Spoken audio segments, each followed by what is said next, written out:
इकडे प्रेम व पूजा रूम मध्ये आल्यानंतर प्रेम म्हणतो, पूजा पाळणा हलवणे म्हणजे काय? तुला पाळण्यात बसायचे आहे का? तेव्हा पूजा लाडात म्हणते, अरे वा, माझे कोकुल बाळ तर आता नादान झालं वाटतं. आता पहिल्यापासून माहिती द्यावी लागते की काय? चला झोपा आता. धर्मराव आल्याने प्रेमचे मन खूप आनंदित राहते. रोज सकाळी लवकर उठून प्रेम व्यायाम, धर्मरावांच्या पाया पडणे यामुळे प्रेमचे काम व्यवस्थित व दिवस आनंदात जाऊ लागले. एकदा प्रेम आपले काही काम करीत असतो, त्यात शमा खान येऊन लागते व म्हणते, काय मिस्टर प्रेम, आजकाल तुम्ही खूपच आनंदित राहता, काही आनंदाची बातमी आहे की काय? No no ma'am. प्रेम म्हणतो, काही काम होतं का? तुम्ही इकडे आलात? हो. शमा खान म्हणते, मिस्टर प्रेम, तुम्हाला अमेरिकेत एक प्रोजेक्ट लॉन्च करण्यासाठी पाठवण्याची तयारी करण्यात येत आहे. तो प्रोजेक्ट आपल्या कंपनीला मिळावा अशी अपेक्षा आपल्या कंपनीच्या सरांनी बाळगली आहे आणि ती पण तुमच्याकडून. तर मिस्टर प्रेम, तुम्ही 2 दिवसात अमेरिकेत जाशाल? पण मॅडम. प्रेम म्हणतो. यावर शमा खान म्हणते, मिस्टर प्रेम, पर भीर कुछ नहीं चलेगा, आपको जाना पडेगा. अँड बाय द वे, हे प्रोजेक्ट आपल्या कंपनीला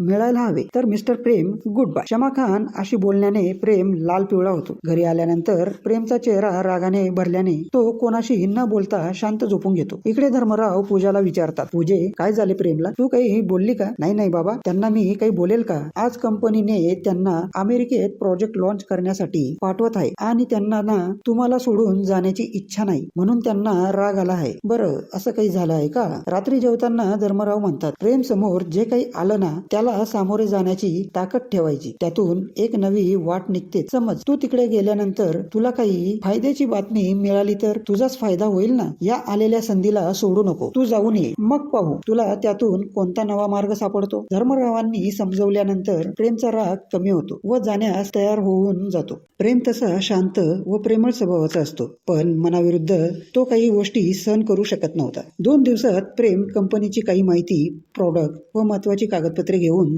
अमेरिकेत जाण्यास निघतो. पूजा प्रेमला यशस्वी होऊन येण्याचा लाल भडक टिळा लावते. प्रेम आई बाबांचा आशीर्वाद घेऊन अमेरिकेत निघतो. काही तासांच्या प्रवासातच प्रेम अमेरिकेच्या जमिनीवर पाय ठेवतो. कंपनीच्या फोनद्वारे झालेल्या वार्तालापानुसार प्रेमला घेण्यास USA कंपनी गाडी पाठवण्यात आलेली असते. प्रेम गाडीत बसून निघतो. कंपनी जो ड्रायव्हर म्हणून पाठवते तो पण एक इंडियन असतो, त्यामुळे तो प्रेमला म्हणतो, सलाम वालेकुम जनाब, आपका स्वागत है USA में. तेव्हा प्रेम म्हणतो, यू आर इंडियन? यस, मैं इंडिया का हूँ. नौकरी की तलाश मुझे यहाँ लेके आई, पर आप ड्राइवर की नौकरी क्यों कर रहे हो? प्रेम म्हणतो, अरे सर, आपको थोड़ी गलतफहमी हो गई है. मैं ड्राइवर नहीं, कंपनी का सीनियर मैनेजर नाजिम खान. यहाँ सब मुझे नौज के नाम से बुलाते हैं क्योंकि ये अमेरिका है ना, इसीलिए. नौज भाई प्रेमला विचारतात, प्रेम भाई, थोड़ा अमेरिका घूमेंगे क्या आप? क्या कंपनी के गेस्ट हाउस में चले?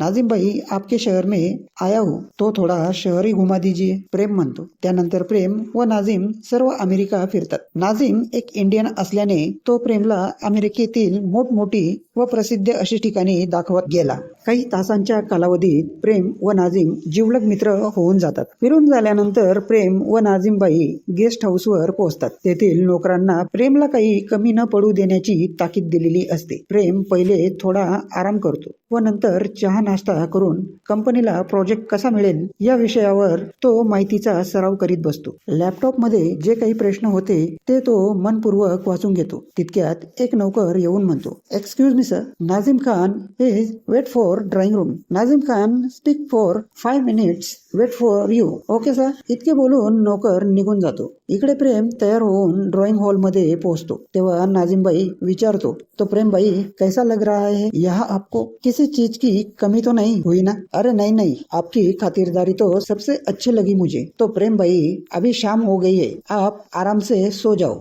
सुबह ठीक 9 बजे ऑफिस जाना है, तो मैं आपको लेने 15 मिनिट पहले ही आ जाऊंगा. ठीक आहे. प्रेम म्हणतो. रात्र झाल्याने प्रेम जेवण करून शांत झोपून घेतो. रात्रीचा काळ केव्हा संपून जातो ते पण प्रेमला कळत नाही. सकाळी लवकर उठून प्रेम तयार होऊन बसतो. 10 मिनिटातच नाजिम खान प्रेमला नेण्यास येऊन लागतो. ऑफिसात जाताना नाजिम खान म्हणतो की, प्रेम भाई, हमारी कंपनी आपके साथ डील करेगी कि नहीं, आपको क्या लगता है?